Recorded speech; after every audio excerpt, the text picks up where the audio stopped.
pasa o puede pasar por centros más de proximidad, ¿no? Que también en espacios no convencionales, ¿no? Hablamos de algunos espacios no convencionales, y que actualmente la exhibición de la cultura y la producción, el consumo, etcétera, también lo tenemos en los dispositivos digitales. Tenemos todos estos espacios actualmente donde se puede ver cultura, asistir, consumir. Los nombres no me entretengo. Este concepto, esta idea o esta realidad, hay que hacer el link con la idea de planificar y el plan estratégico cultural que hemos ido hablando desde Tulio en la primera conferencia inicial. Sí, es una pincelada muy rápida al modelo de funcionamiento tradicional, burocrático, cómo se organizó la administración moderna, porque esto es la administración moderna, es decir, no clientelar, no corrupta, eficiente, de hace siglos ya. Pero nos han pasado muchas cosas desde entonces. La administración se ha intentado modernizar y se ha modernizado según diferentes ideas, pero lo que insisto, un poco siguiendo el paralelismo, cuando hablábamos de 1.0, 2.0, 3.0, ahora estoy hablando de la administración pública en general, también conviven diferentes modelos de administración pública. Tenemos la más burocrática, la más gerencial, etcétera. Tampoco hace falta que os ponga los nombres de los diferentes modelos de gestión de la administración pública. Os he puesto el burocrático, hay la nueva gobernanza, etcétera, etcétera, la nueva gestión pública, pero no hace falta. Os quiero sí también, hoy intento pasar por temas genéricos para luego localizar cultura. Esto es un modelo que ahora veremos, son 3 bolitas que vamos a ver de este señor que desde que lo hizo todo el mundo habla de este esquema muy sencillo, muy obvio, pero muy importante, Mark Moore. Si hoy salís de aquí con esta idea, bueno, ya estoy contentísimo. Primero, tenemos que definir bien nuestro propósito. Sabéis estos conceptos, ¿no? Propósito, visión, valores, misión. ¿Qué queremos conseguir? Esto hay que tenerlo muy claro. ¿Con qué valores? Nuestras metas. O sea, no el inmediato. Nuestra organización, cómo se define. Todas estas ideas. Y aquí, primera bolita. Primera bolita. Tenemos que definir todas estas ideas. ¿Dónde estamos? ¿Cómo nos definimos como organización? ¿Con qué valores? ¿Con qué ética? ¿Cuáles son nuestros objetivos más inmediatos y más a largo término? Etcétera, etcétera. Otra. 3, Segundo, entorno. Entorno. O sea, una vez tenemos definidas nuestras metas, nuestra definición propia, esto en la administración pública, pero esto lo hacen las empresas también hoy en día. Su visión, sus valores, lo hace Coca-Cola, Apple o vuestra petrolera. O sea, todos tienen su plan estratégico con su visión, sus valores, su misión. Todos trabajamos en un entorno. Tenemos un entorno. Un entorno, aquí el lenguaje es más de empresa privada, pero tenemos nuestros ciudadanos, nuestro entorno tecnológico y el entorno político y económico. El entorno político, recordad, Xavier, cuando os explicaba el politics y el policy. Entorno político, no partidos políticos. Entorno político. Hay un entorno, ciudadanos en general. También podéis leer audiencia, pero estamos hablando de ciudadanía. Estamos en el entorno político, los condicionantes económicos. El entorno económico lo traducimos por condicionantes, por escasez de recursos. Tenemos un entorno económico, bueno, también no solo el propio, sino entorno y tecnología. También tenemos unos medios concretos. Segunda. Tercera, capacidades. Nuestra organización tiene unas capacidades determinadas según, en función de la estructura de la organización. Incluye esto al núcleo de la organización en el sentido de lo que se llama el núcleo core, el núcleo de la organización, la actividad propia de la organización y los temas más de apoyo. Para realizar una actividad necesitamos también gente que nos facilite realizar esta actividad. Nuestros sistemas de evaluación y control, recursos humanos, recursos económicos, aquí sí que es propio, ¿sí? Y las tecnologías de la información. Bueno, más allá de si estos puntos describen exactamente todo lo que hay, entender que ya tenemos definición de objetivos, hemos puesto propósito, valor, entorno exterior, que aquí hemos puesto estos componentes, pero entender entorno de fuera, que luego hablaré más de ese entorno de fuera, y capacidades propias de la organización. Entonces, vamos a ver qué pasa en la intersección.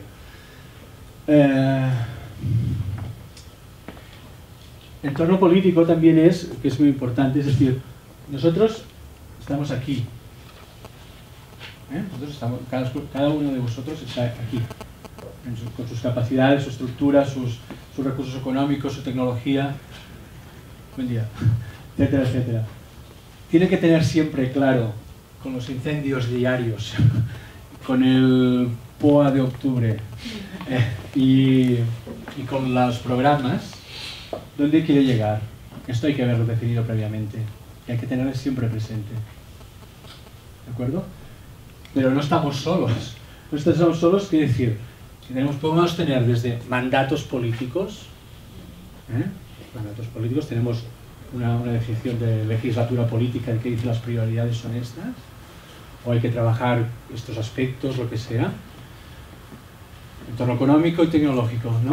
Pero y la ciudadanía, perdón, la ciudadanía. Pero de la ciudadanía hemos hablado, cuando hablamos de mapeo, cuando hablamos de tener claro cuál es nuestro tejido asociativo, el tejido de creadores, es todo este tema de, aquí por el cliente es muy mal expresado, sería ciudadanía, perdón, pero de esto hemos hablado, esto es entorno, no es lo mismo que lo que decíamos, cada una de nuestras realidades locales no hay que mimetizarla, tenemos que tener en cuenta el entorno,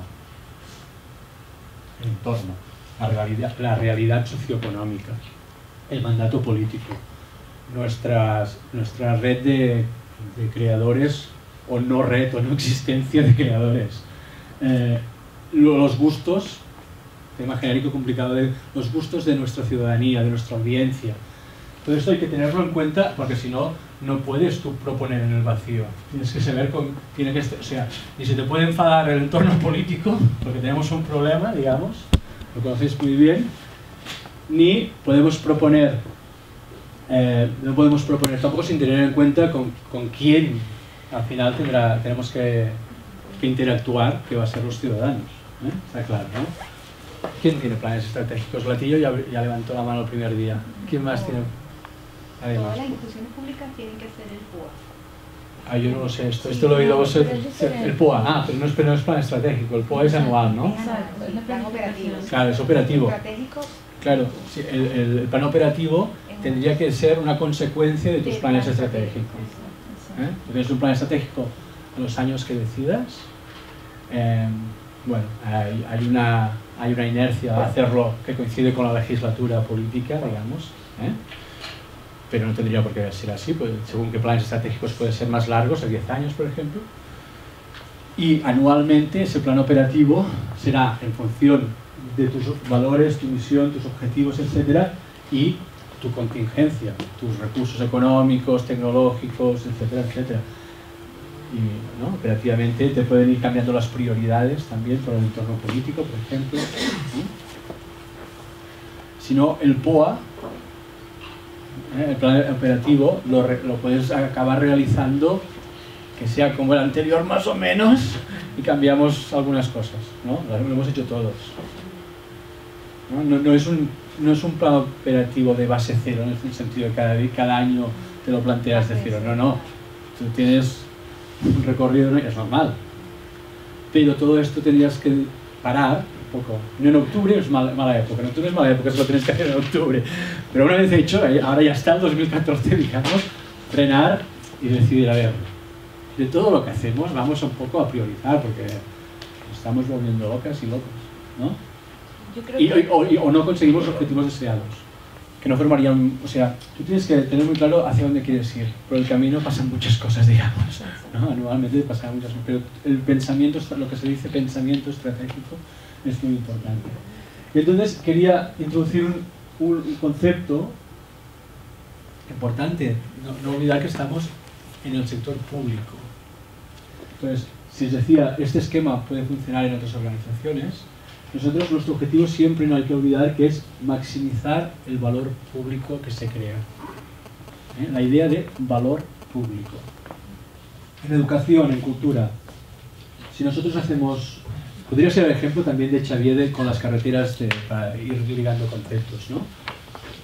Cada una de nuestras actuaciones, que recordar que en nuestro caso no son productos tangibles, son actuaciones, nos da unos resultados, ¿no? Unos resultados, por ejemplo, casos concretos, ¿no? Bueno, dejamos las carreteras, es que yo no manejo y me voy a liar. En educación, por ejemplo, libros, ¿no?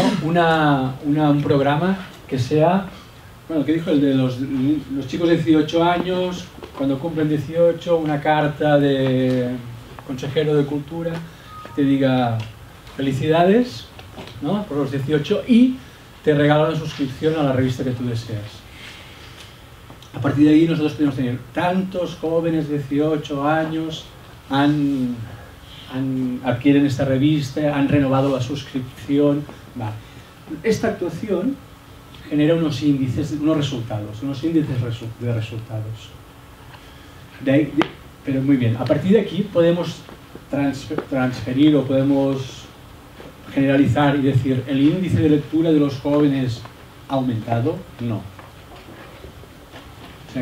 O sea, la idea es, cada actuación genera unos resultados. Técnicamente se llama output a esto. No es lo más importante tampoco. Pero el valor público, los resultados, el impacto público de las actuaciones, el impacto sobre la ciudadanía de las actuaciones públicas son multifactoriales, son multivariables. Mejorar la educación de los jóvenes dependerá de muchas actuaciones públicas, y no solo públicas. No solo públicas. El estado de las bibliotecas de nuestro municipio incide sobre el índice de lectura de nuestros jóvenes. La cantidad de bibliotecas también. El acceso a esas bibliotecas también. ¿Cómo? Los programas, claro, sí, ahí podríamos ir detallando. Esto es solo bibliotecas, pero otra como esta que os hemos explicado, de fomentar la lectura con este regalo del gobierno, también. Lo que pasa en cada una de las familias, los hábitos en esas familias para fomentar la lectura, es decir, una transformación, una mejora, pensar todos estos conceptos, no depende de una sola actuación. Ejemplos de cultura, se ha puesto en lo que es el índice de lectura. Podríamos hablar de salud. El caso de salud también es muy obvio. Cualquier campaña de salud, es decir, ¿han mejorado la salud de las personas porque hemos hecho una campaña de prevención? No. Todo esto ayuda. Pero los motivos por los cuales se consigue valor público, o sea, el valor público no es inmediato, estamos diciendo.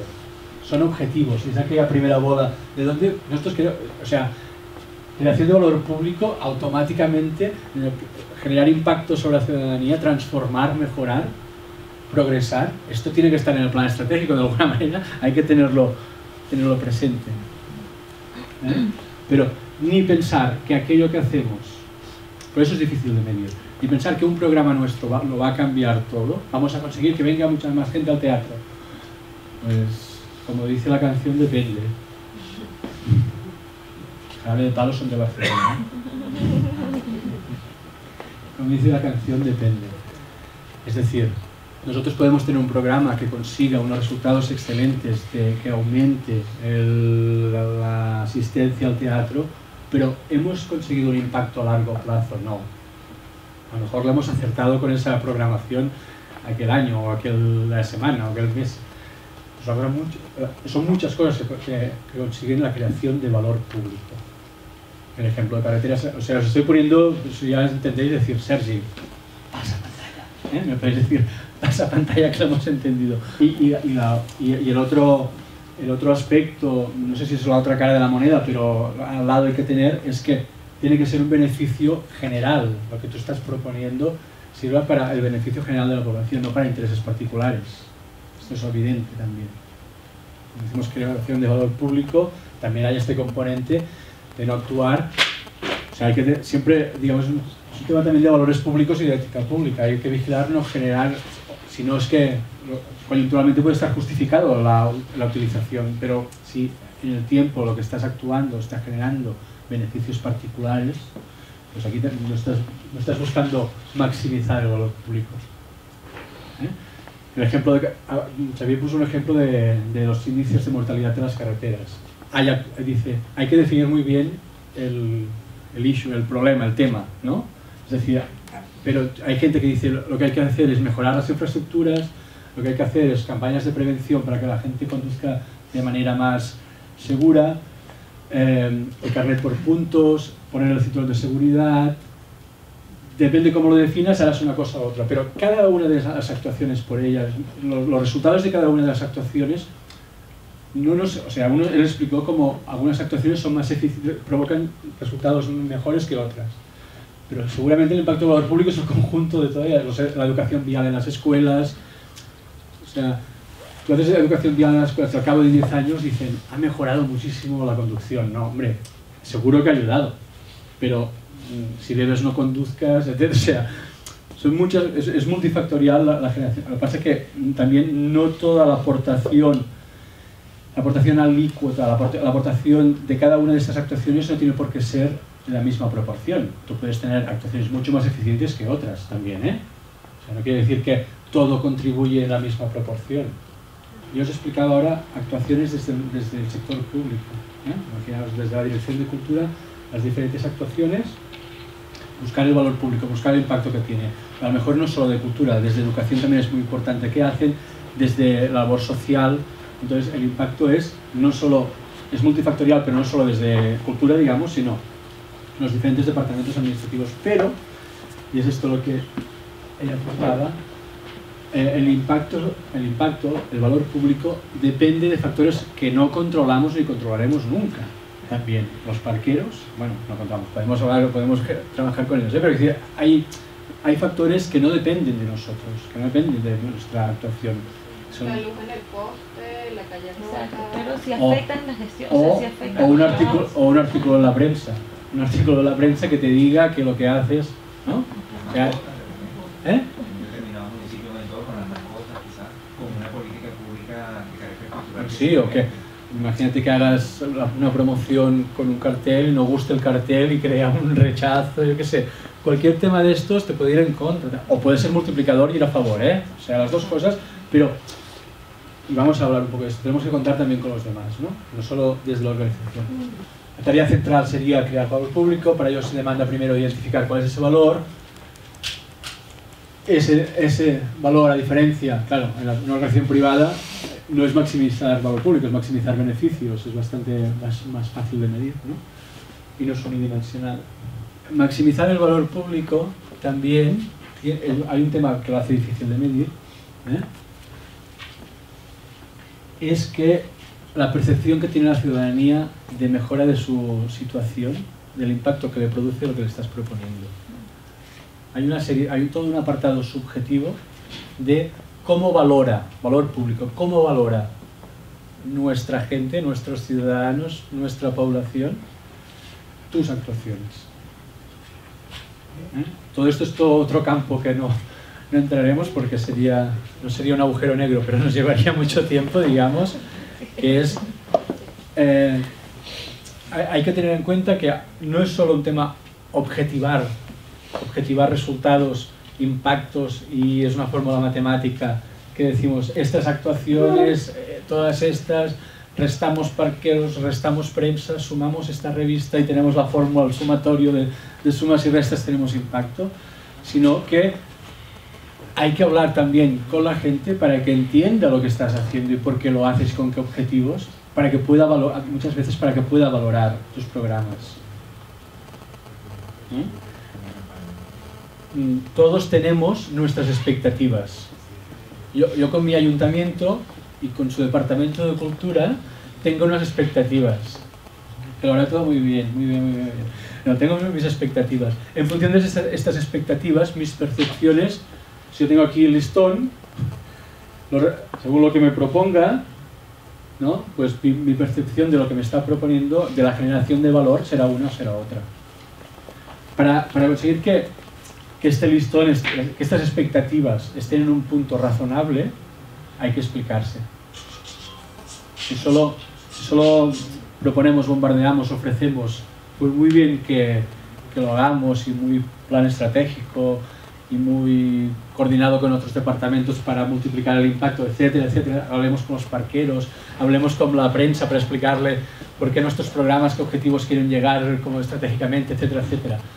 Al final, si lo expliquemos al político de turno por qué hacemos esto, con qué objetivos, aunque le cueste entenderlo, etc. Todo es muy bien, importantísimo, pero recordar que al final con quien trabajamos y quien vota al político, digamos, son los ciudadanos.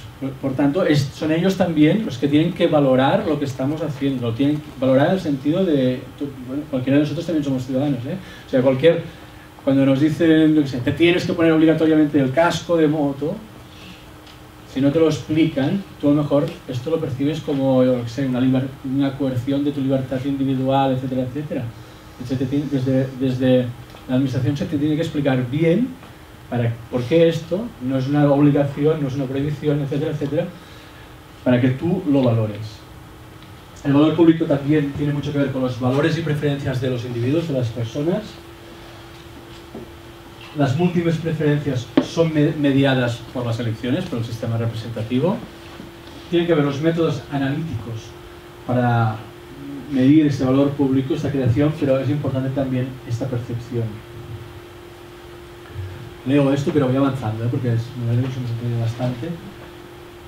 Preguntas clave en esto. ¿Qué se perdería? Aquí dice si esta organización, pero piensa también si este programa no existiera. Pensar, siempre tener presente, si yo elimino este programa, cambia mucho el impacto de lo que está sucediendo, los resultados, el valor público. Siempre tener presente, cuestionarse nuestras actuaciones diarias, nuestros programas. ¿Qué otras formas existen para hacer lo que esta organización hoy día hace? La focalización, lo que hablábamos también antes, todo esto es lo mismo que hemos ido hablando, formulado de diferentes maneras. Recordar siempre a quién nos dirigimos, a quién nos queremos dirigir. Otra vez, volver a insistir en la estrategia, tener muy claro en cada programa a quién nos queremos dirigir, tenerlo muy claro, evaluar, y en función de esto, decir, continúo realizando esto o lo dejo de hacer y realizo otra cosa. Cuando no lo haces en función de la reflexión, de tus resultados culturales, de tus impactos, llega un momento que lo tienes que hacer por cosas que no tienen nada que ver contigo, digamos, que son por aspectos financieros. No te permite la reflexión porque estás absolutamente condicionado por los temas financieros y reducimos programas en función de los costes. No es un gran criterio, digamos, desde el punto de vista de la gestión cultural. Esta lógica, para comentar un poco más, pide liderazgo de la institución pública. Demanda, es indispensable el liderazgo de la administración pública. Pero es un intento de romper la dicotomía entre público y privado. Sino, aquí estamos todos, digamos, y vamos a hacer que pasen cosas, la importancia de los resultados. Independientemente de quién lo realiza.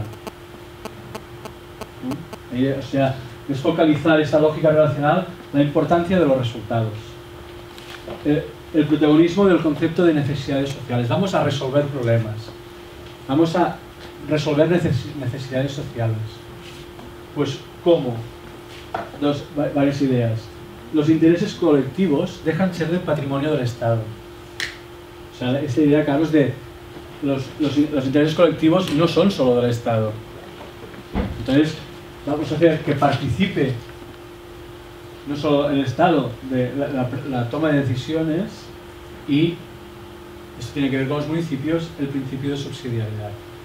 O sea, cuando decimos administración pública no es solo el Estado son los municipios también, ¿eh? O sea, la administración pública, el representante del Estado en el municipio de tal es el, ¿entendéis? O sea, no decimos gobierno central, por tanto el principio de subsidiariedad, clave. Cuando más cerca se tomen las decisiones, más cerca del ciudadano, mejor. Evidentemente son principios generales que quizá en el momento que lo buscas en Venezuela evidentemente hay particularidades.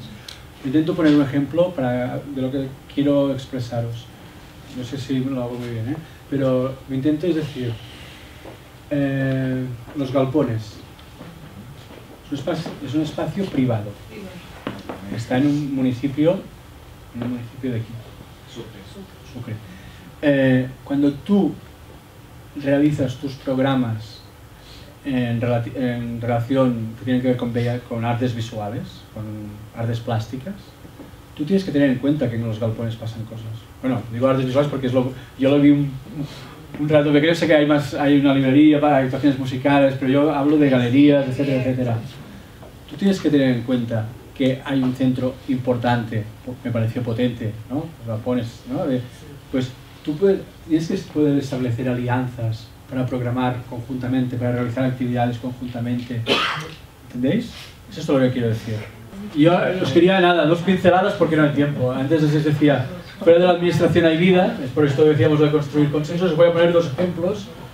Cuando decimos que hay vida, me refiero a vida inteligente incluso, insisto. Y os voy a dar, esto lo vamos a ver os voy a explicar una sola experiencia, no sé si mi coproducción. En la lógica relacional se trata de decir, vamos a actuar produciendo, es decir, con los diferentes actores sociales, es decir, con producción de servicios públicos. Esto es un concepto pues, que estoy hablando rápido porque tengo poco tiempo, ¿no? Tú planeas, haces, evalúas, actúas, etc.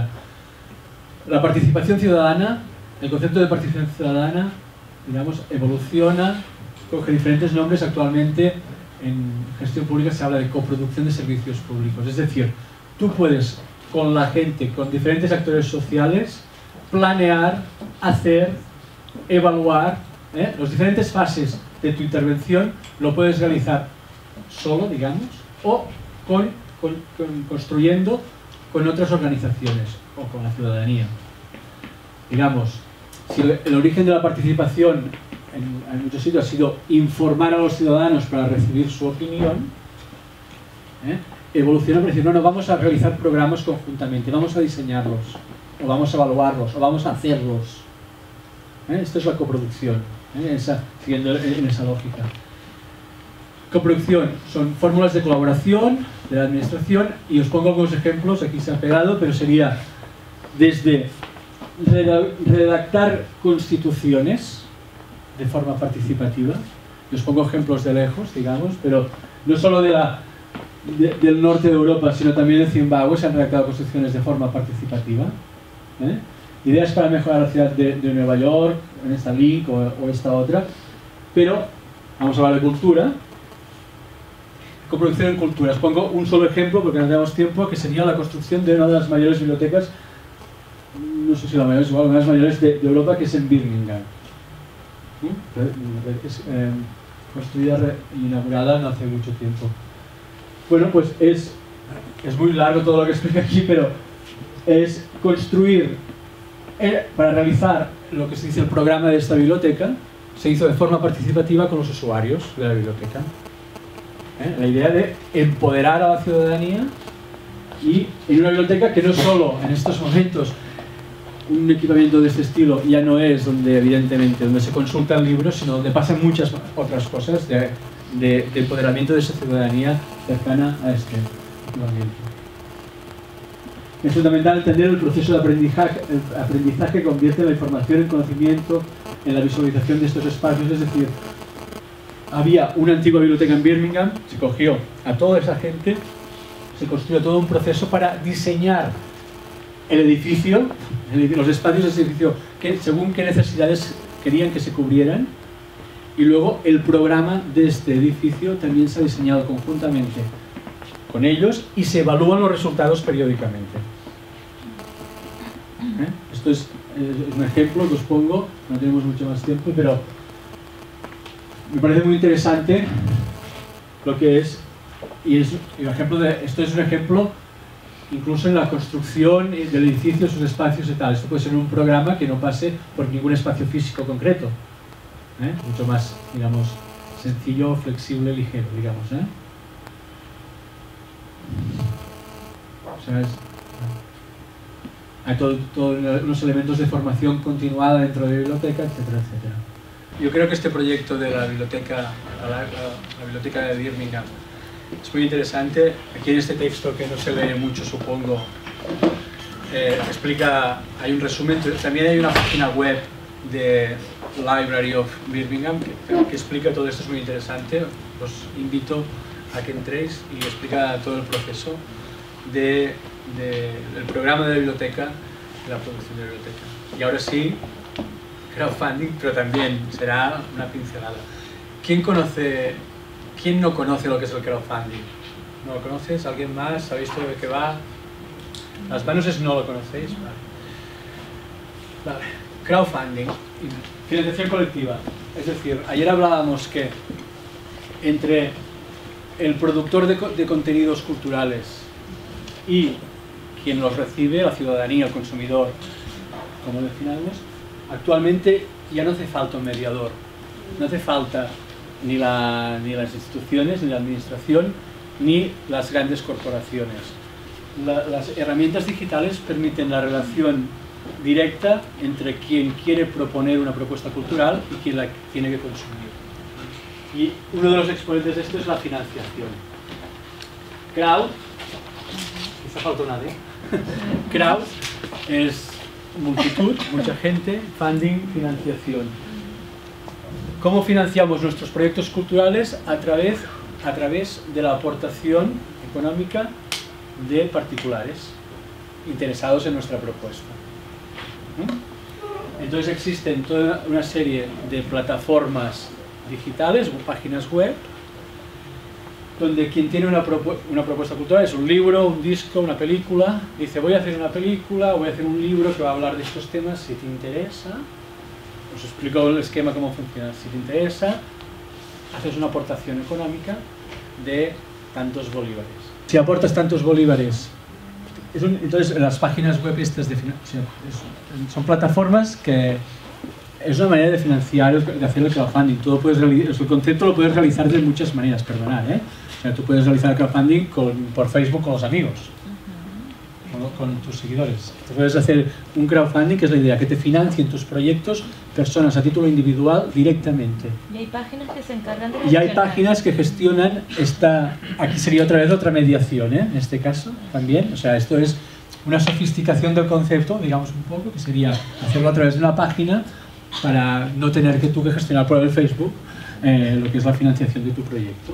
Pero tú tienes una idea, necesitas plata, pones pongo el ejemplo más, sería poner en el Facebook, es decir, voy a hacer esto, a quien le interese, pues que ingrese en la cuenta tal dinero, ¿no? Y se busca la manera de cómo agradecérselo a la gente, porque como somos gente agradecida, pues ¿cómo se lo agradeces? Se lo puedes agradecer cuando tengas el libro impreso, se lo envías, o depende de los bolívares que te haya puesto, le envías 1 o 5 o 10, o se lo envías dedicado, o sea, bueno, un resumen, no seamos tan agresivos, ¿no? Sino un borrador, sí, que te lo corrija, que te lo traduzca. No. O sea, se establece un sistema se dice recompensas, digamos, que en función de los bolívares que te has puesto, pues, hombre, que te envíen una caja de libros tampoco tiene mucho interés para ti, si no eres una librería, ¿no? Pero quizás 3 ejemplares, etcétera, o que te lo envíen dedicado por el autor, bueno, etcétera. Si es un disco, te envían el disco, si pones más bolívares, el disco y una entrada para el concierto, ¿no? O sea, buscar sistemas de recompensa, tú tienes que confiar de antemano en la propuesta, no confías, no una vez elaborado y visto, sino de antemano, y a partir de ahí pues hay plataformas, digamos, de ámbito más local, de ámbito nacional o estatal, internacional, etcétera, pero o sea, también la traducción sería micromecenaje, también la traducción de crowdfunding sería micromecenaje, mecenazgo, perdón, es el acento caribeño que gasto.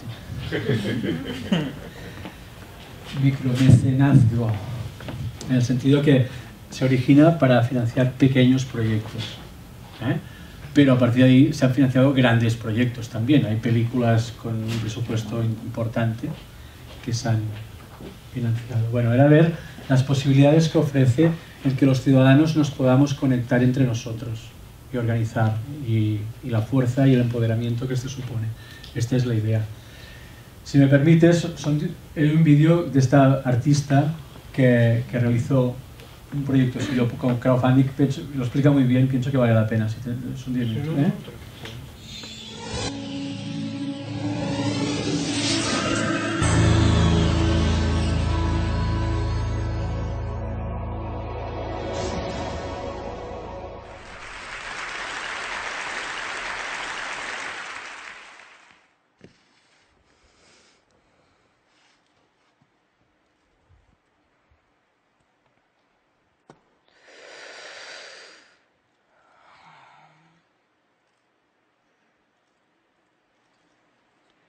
So I didn't always make my living from music.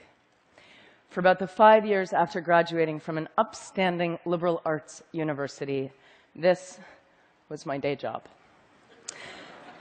I was a self-employed living statue called the 8-Foot Bride, and I love telling people I did this for a job because everybody always wants to know who are these freaks in real life. Hello. I painted myself white one day, stood on a box, put a hat or a can at my feet, and when someone came by and dropped in money, I handed them a flower and some intense eye contact. And if they didn't take the flower, I threw in a gesture of sadness and longing as they walked away.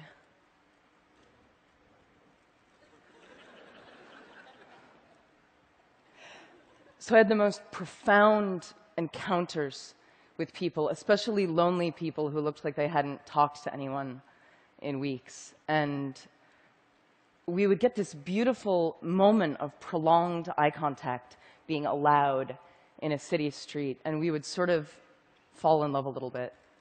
And my eyes would say, "Thank you, I see you." And their eyes would say, "Nobody ever sees me. Thank you." And I would get harassed. Sometimes people would yell at me from their passing cars, "Get a job!" And I'd be like, "This is my job." But it hurt because it made me fear that I was somehow doing something unjob-like and unfair, shameful. I had no idea how perfect a real education I was getting for the music business on this box. And for the economists out there, you may be interested to know I actually made a pretty predictable income, which was shocking to me given I had no regular customers, but pretty much $60 on a Tuesday, $90 on a Friday. It was consistent. And meanwhile, I was touring locally and playing in nightclubs with my band, the Dresden Dolls. This was me on piano, a genius drummer. I wrote the songs. And eventually, we started making enough money that I could quit being a statue. And as we started touring, I really didn't want to lose this sense of direct connection with people because I loved it. So after all of our shows, we would sign autographs and hug fans and hang out and talk to people. And we made an art out of asking people to help us and join us. And I would track down local musicians and artists, and they would set up outside of our shows, and they would pass the hat, and then they would come in and join us on stage. So we had this like rotating smorgasbord of weird, random circus guests. And then Twitter came along and made things even more magic because I could ask instantly for anything, anywhere. So I would need a piano to practice on, and an hour later, I would be at a fan's house. This is in London. People would bring home-cooked food to us all over the world backstage and feed us and eat with us. This is in Seattle. Fans who worked in museums and stores and any kind of public space would wave their hands if I would decide to do a last-minute spontaneous free gig. This is a library in Auckland. On Saturday, I tweeted for this crate and hat because I did not want to schlep them from the East Coast, and they showed up care of this dude, Chris from Newport Beach, who says hello. I once tweeted, "Where in Melbourne can I buy a neti pot?" And a nurse from a hospital drove one right at that moment to the cafe I was in, and I bought her a smoothie, and we sat there talking about nursing and death. And I love this kind of random closeness, which is lucky because I do a lot of couch surfing. In mansions where everyone on my crew gets their own room, but there's no wireless, and in punk squats, everyone on the floor in one room with no toilets, but with wireless, clearly making it the better option. My crew once pulled our van up to a really poor Miami neighborhood, and we found out that our couch surfing host for the night was an 18-year-old girl still living at home, and her family were all undocumented immigrants from Honduras.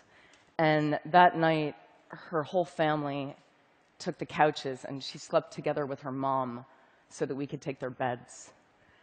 And I lay there thinking, these people have so little. Is this fair? And in the morning, her mom taught us how to try to make tortillas and wanted to give me a Bible. And she took me aside and she said to me in her broken English, "Your music has helped my daughter so much. Thank you for staying here. We're all so grateful." And I thought, this is fair. This is this. A couple months later, I was in Manhattan, and I tweeted for a crash pad, and at midnight, I'm ringing a doorbell on the Lower East Side, and it occurs to me, I've never actually done this alone. I've always been with my band or my crew. Is this what stupid people do? Is this how stupid people die? And before I can change my mind, the door busts open. She's an artist. He's a financial blogger for Reuters. And they're pouring me a glass of red wine and offering me a bath. And I have had thousands of nights like that and like that. So I couch surf a lot. I also crowd surf a lot. I maintain couch surfing and crowd surfing are basically the same thing. You're falling into the audience, and you're trusting each other. I once asked an opening band of mine if they wanted to go out into the crowd and pass the hat to get themselves some extra money, something that I did a lot. And as usual, the band was psyched, but there was this one guy in the band who told me he just couldn't bring himself to go out there. It felt too much like begging to stand there with the hat. And I recognized his fear of, is this fair? And get a job.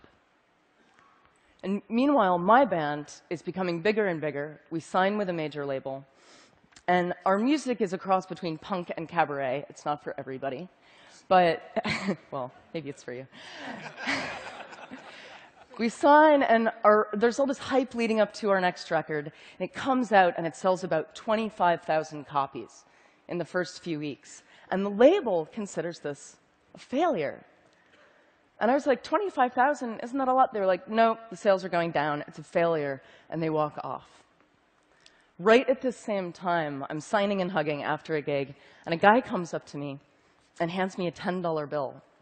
And he says, "I'm sorry, I burned your CD from a friend."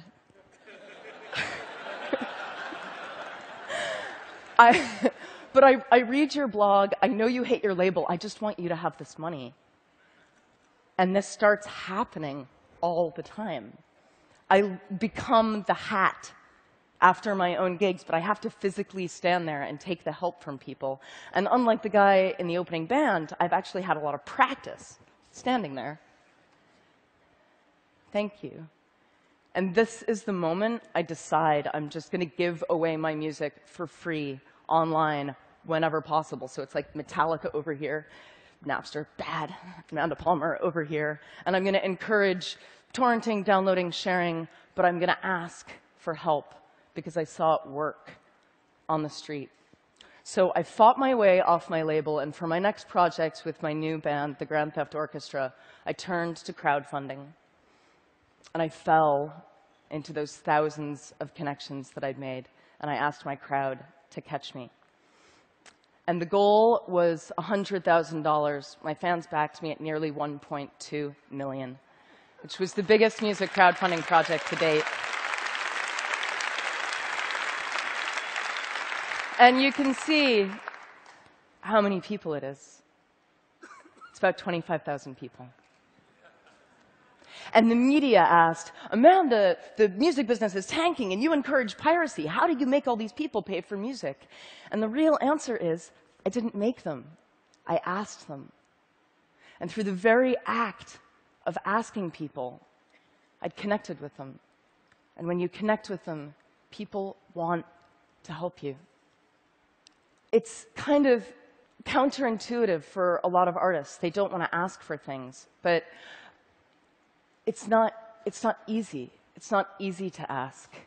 And a lot of artists have a problem with this. Asking makes you vulnerable. And I got a lot of criticism online after my Kickstarter went big for continuing my crazy crowdsourcing practices, specifically for asking musicians who were fans if they wanted to join us on stage for a few songs in exchange for love and tickets and beer. And this was a doctored image that went up of me on a website. And this hurt in a really familiar way. And people saying, you're not allowed anymore to ask for that kind of help really reminded me of the people in their cars yelling, get a job. Because they weren't with us on the sidewalk. And they couldn't see the exchange that was happening between me and my crowd, an exchange that was very fair to us, but alien to them. So this is slightly not safe for work. This is my Kickstarter backer party in Berlin. At the end of the night, I stripped and let everyone draw on me. Now, let me tell you, if you want to experience the visceral feeling of trusting strangers, I recommend this, especially if those strangers are drunk German people. This was a ninja master level fan connection, because what I was really saying here was, I trust you this much. Should I? Show me. For most of human history, musicians, artists, they've been part of the community. Connectors and openers, not untouchable stars. Celebrity is about a lot of people loving you from a distance. But the internet and the content that we're freely able to share on it are taking us back. It's about a few people loving you up close and about those people being enough. So a lot of people are confused by the idea of no hard sticker price. They see it as an unpredictable risk. But the things I've done, the Kickstarter, the street, the doorbell, I don't see these things as risk. I see them as trust. Now, the online tools to make the exchange as easy and as instinctive as the street, they're getting there. But the perfect tools aren't going to help us if we can't face each other and give and receive fearlessly, but more important, to ask without shame. My music career has been spent trying to encounter people on the internet the way I could on the box. So blogging and tweeting, not just about my tour dates and my new video, but about our work and our art and our fears and our hangovers, our mistakes. And we see each other. And I think when we really see each other, we want to help each other. I think people have been obsessed with the wrong question, which is how do we make people pay for music? What if we started asking, how do we let people pay for music? Thank you.